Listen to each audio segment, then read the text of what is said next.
Hi YouTube, Matt Shafter tagged me in one of these list your 5 favorite pieces of ultralight backpacking gear video viral spreading video making things. So here are mine. First off, the tiny scissors. These guys weigh about 0.3 ounces.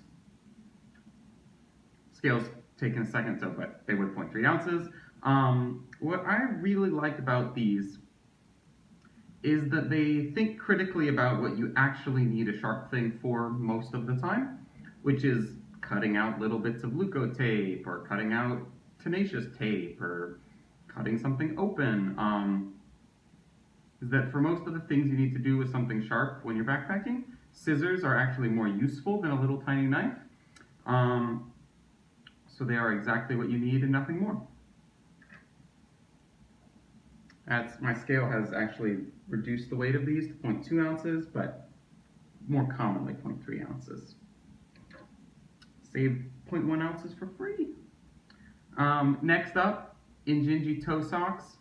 I got blisters between my toes before I started wearing these, and then I started wearing these, and I stopped getting blisters between my toes, and that on its own is enough to make them one of my favorite pieces of backpacking gear.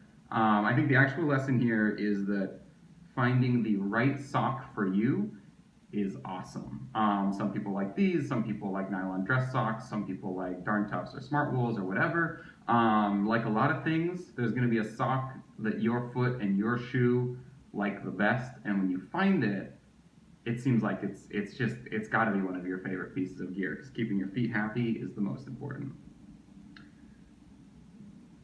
These guys weigh 1.9 ounces, so if you have a second pair, they're pretty light. This is usually enough ankle for me. I don't need the full height ankle situation. Another foot-related piece of gear that's a favorite of mine is the Dirty Girl gaiters. They go on your shoe and sort of like go like this. I probably could have prepared better to demonstrate this, but you get the idea. What these do, most importantly, is by putting them on, you are now a dirty girl. I mean, who doesn't want to be a dirty girl? Also, they keep rocks out of your shoes.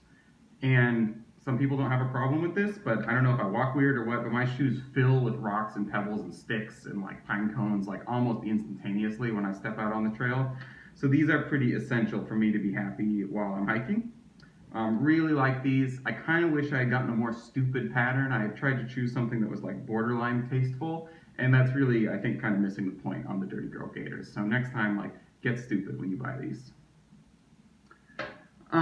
Next up is my 10 centimeter Imusa mug and DIY lid made out of a disposable cookie sheet.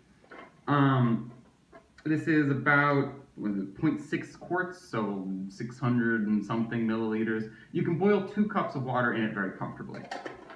It weighs 2.7 ounces, which is basically as good as any ultralight pot of its size. It doesn't have all of the bells and whistles that a fancier pot might have, like fold away handles or a lid that's like not made out of a piece of garbage. But what I really like about it is that as someone who gets really obsessed with gear and loves shopping and buying things when maybe I don't need to, this little pot helps remind me that sometimes the really simple solutions to things are just fine.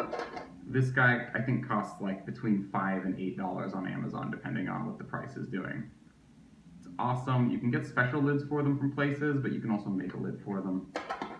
Love this little mug. The handle gets hot, so don't touch it with your fingers without putting something over it. And lastly, this is my perhaps favorite piece of gear I have, that my partner and I have. This is a 2-person railway tarp that we made. It weighs 17 ounces with the guy lines for a 2-person shelter. Which is pretty dang light, pretty dang small. It's just a tarp, so if there's bugs, you have to have another solution for the bugs. But there's a lot of things I like about it. The thing I like the most about it is not necessarily unique to it, but to old tarps. is that sleeping under a tarp really changed my sort of aesthetic experience of camping. It just feels cool, feels more connected, feels like you're still outdoors when you go to bed. And I think that the way gear can change the aesthetic quality of your experience is really important. Similarly, I really like alcohol and Esbit stoves more than canister stoves, just because they don't make that whoosh sound. It's not because they're lighter or heavier or work better or worse. My preference for them is aesthetic, and same goes for the tarp. I really like it when I get to sleep under a tarp for the aesthetic experience. The other thing that's nice about this tarp is that it's humongous. It's basically a 9 foot by 9 foot square with beaks on two ends, which is probably equivalent to like a 9 foot by 10.5 or 11 foot rectangle in terms of coverage. So for two people fit under there really comfortably, even in pretty heavy rain. It's pretty easy to pitch. Takes a little longer to pitch than maybe a simpler shelter that doesn't have as many guy lines. You have to stake out 6 to 10, really usually like 10 stakes to set it up. But I really like it, and it's really satisfying to sleep under something you made yourself. And then bonus 5.5 favorite piece of gear is this MLD 1.5 millimeter guy line is awesome. I'm not a super duper guy line connoisseur. I've only tried a couple of kinds, but I really like this. It's too small to work with line locks, so it's only good if you like to tie knots, but I think that's kind of fun. And what I love about it is that it's really light, it's orange, and it doesn't seem to tangle. So I can be really lazy and just like wrap it all around here in a big bundle and like untangle it in like a minute when I unroll the tarp. It's no big deal. I really like that quality about it. And I like that it's orange, and I like that it's light. And those are my 5 pieces of gear. So since everyone I know has probably already been tagged in this video, I'm gonna do a cop-out tag and tag anyone who's never made a YouTube video before. So I'm just getting started. I think this is the 4th YouTube video I've put up. I don't know what I'm doing yet, but it's kind of fun. So if you haven't made one before, but you like ultralight gear and you want to talk about it, give it a shot.